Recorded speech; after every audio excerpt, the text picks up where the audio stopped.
Let's get right into it. Number 9, your walking speed. Walking isn't just transportation, it's your personality leaking out of your legs. Fast walkers, the kind who weave through crowds like life is a video game, tend to be ambitious, driven, and maybe just a little hostile towards slow-moving pedestrians. Psychologists actually studied this. People with a quick stride usually score higher on extroversion and conscientiousness. Translation, they've got somewhere to be and a deep need to let everyone know about it. On the other hand, slow walkers stroll like life is a free trial that never expires. They might be more laid back, agreeable, or simply lost in thought. Or maybe they're lost, period. Research even links walking speed to perceived confidence and social dominance. You know that guy strutting like the sidewalk belongs to him? His brain is sending out a signal. I am the alpha pedestrian. Yield. Meanwhile, the person shuffling like a Roomba on low battery probably gives off soft-spoken philosopher vibes. But here's the kicker, studies also show your walking speed can predict your health and even longevity. Yup, your daily sidewalk pace is basically a sneak preview of your lifespan, so when you blast down the street at lightning speed, people might assume you're powerful and efficient, but secretly, you're just trying to escape the shame of holding up traffic. And if you're inching along like the ground is lava, people think you're calm and mindful, but deep down, you might just be Googling directions mid-step. Number 8. How you react to waiting. Waiting is basically a free personality test disguised as mild torture. Picture this. You're at Starbucks. The line is moving slower than a turtle stuck in molasses, and your barista seems to be writing a novel instead of making lattes.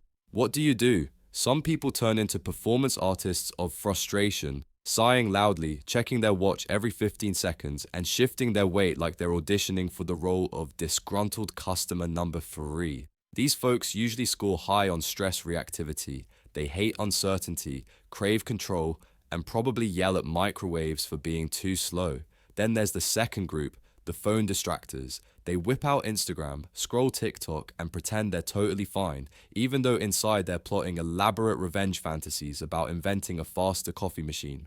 Finally, you've got the Zen zone out crowd. They stand there unbothered, like waiting in line is just another chance to breathe and contemplate existence. Psychologists call this patience versus impatience, but really it's your brain revealing its coping strategy. The impatient sighers. High-strung, possibly perfectionists, wired for action but prone to burnout. The scrollers. Masters of distraction, good at dodging stress in the moment but not great at facing it head-on. And the calm ones. They might actually have higher emotional regulation skills, which is fancy science speak for they're less likely to explode when the Wi-Fi goes out. So the next time you're stuck in line, know this. Your behavior isn't just about coffee, it's your personality auditioning in public, whether you realize it or not. Number 7, your handshake style. Ah yes, the ancient ritual of two humans grabbing each other's sweaty meat hooks and squeezing until somebody establishes dominance. The handshake is basically a personality Rorschach test in disguise. A firm handshake that screams confidence, assertiveness, maybe even a little bit of, I could sell you a timeshare right now if I wanted to. People with strong grips often score higher in extroversion and openness. They literally lead with their hands. But then you have the limp handshakers, the dreaded dead fish grip. You know the one. You reach out and it feels like you're shaking hands with a damp noodle. This often signals shyness, nervousness, or someone who desperately wishes greetings were replaced with polite nods. Then there are the overcompensators, the bone crushers who grip like they're juicing an orange. These are the people trying too hard. They want to project strength, but usually end up projecting orthopedic bills. Psychologists have studied this and found that grip strength can even be linked to energy levels and emotional stability.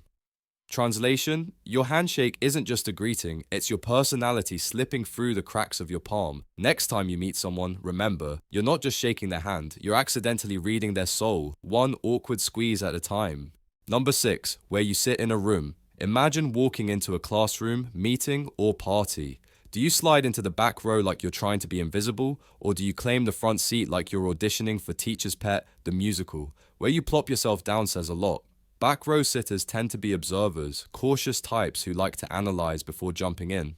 They're the, let me read the room before I ruin the vibe personalities. Middle seat folks? They're the diplomats of the seating chart, balanced, approachable, happy to blend but not disappear. Then we have the front row enthusiasts. These are the bold, the confident, the notice me senpai personalities. They like engagement, they want eye contact, and yes, sometimes they just have terrible eyesight. Even at parties, your seating tells on you. Couch corner hoggers are comfort seekers, kitchen lingerers, social butterflies who want easy snack access while gossiping. Psychologists call this territorial behavior mixed with personality preference. Translation: your butt is basically leaving a breadcrumb trail of who you are. So next time you instinctively choose the back, middle, or front, just know your subconscious picked your seat before your brain even knew why. Number 5, your doodling habits. Remember zoning out in class and filling the margins of your notebook with endless spirals, stick figures, or angry scribbles. Turns out those mindless doodles are like personality graffiti. People who draw geometric shapes, squares, triangles, grids, often lean logical, orderly, and detail-oriented. It's their brain's way of calming down with structure. Swirlers and loopers, the ones who make endless spirals or curvy shapes, tend to be more imaginative, emotional, maybe even a little dreamy. And then there are the sketchers who draw faces, animals, or full-blown cartoon storyboards during meetings. These folks are expressive, people-oriented, and creative, or they're just bored out of their minds. Psychologists argue that doodling helps with focus and memory retention, which is science's polite way of saying your brain needs a fidget toy. Even the pressure of your pen strokes reveals personality. Heavy scribblers are intense and passionate. Light doodlers are more sensitive and cautious. So yeah, your random notebook chicken scratches are basically an X-ray of your personality. Next time someone catches you drawing a stick figure riding a dinosaur in a staff meeting, just tell them it's psychological self-expression and definitely not evidence that you weren't paying attention. Number 4, your eye contact game. Eye contact is basically social Wi-Fi. Strong, steady eye contact, that's like having full bars. It screams confidence, openness, and I'm totally paying attention to you and not rehearsing my Chipotle order in my head. People who can hold eye contact comfortably tend to be more self-assured and socially skilled, but hold it too long, like staring contest long, and congratulations, you've just unlocked serial killer vibes.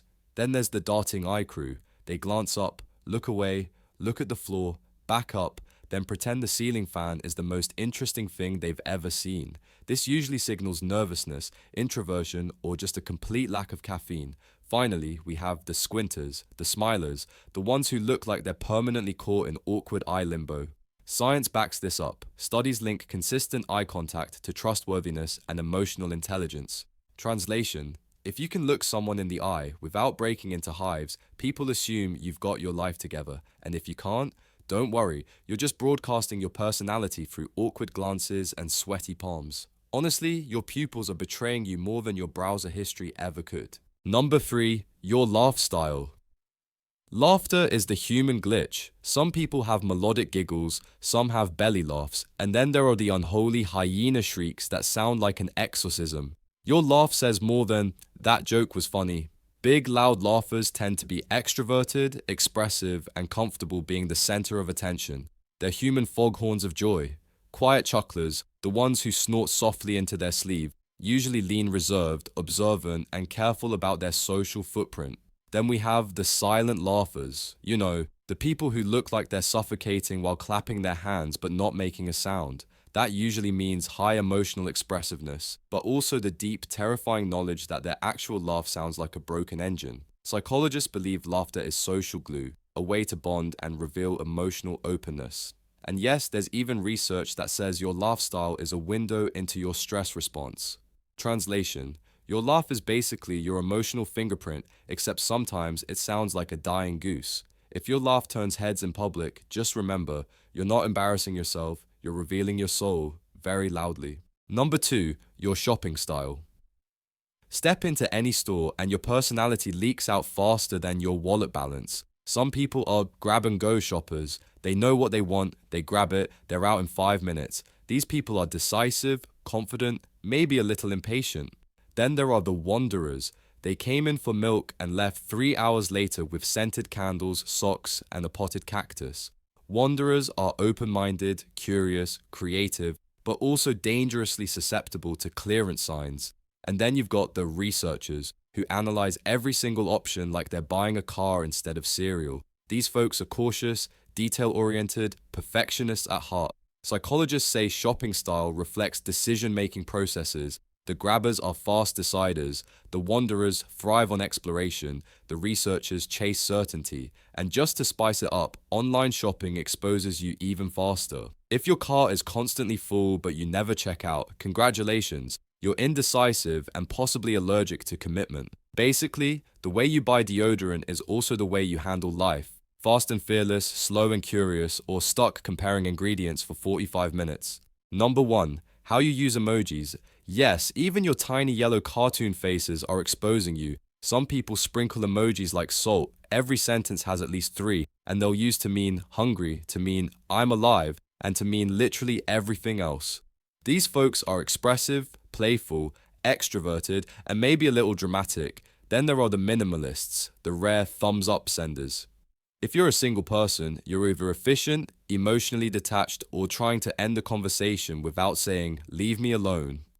Overusers of the laughing face emoji are often high in agreeableness. They want everyone to know they're friendly and light-hearted. Meanwhile, the cryptic emoji people, the ones who randomly send or in the middle of a normal text, those are your creative, eccentric personalities who thrive on chaos. Psychologists studying digital communication note that emojis serve as emotional amplifiers. They don't just decorate your message, they broadcast your social vibe. So next time you hit send on a string of 27 crying laughing faces, remember, you're not just texting, you're handing someone a little report card on your personality. And yes, if you use the cowboy emoji unironically, you probably own at least one ironic hat. That's all for today. I'll be making similar videos in the future. Subscribe to see them.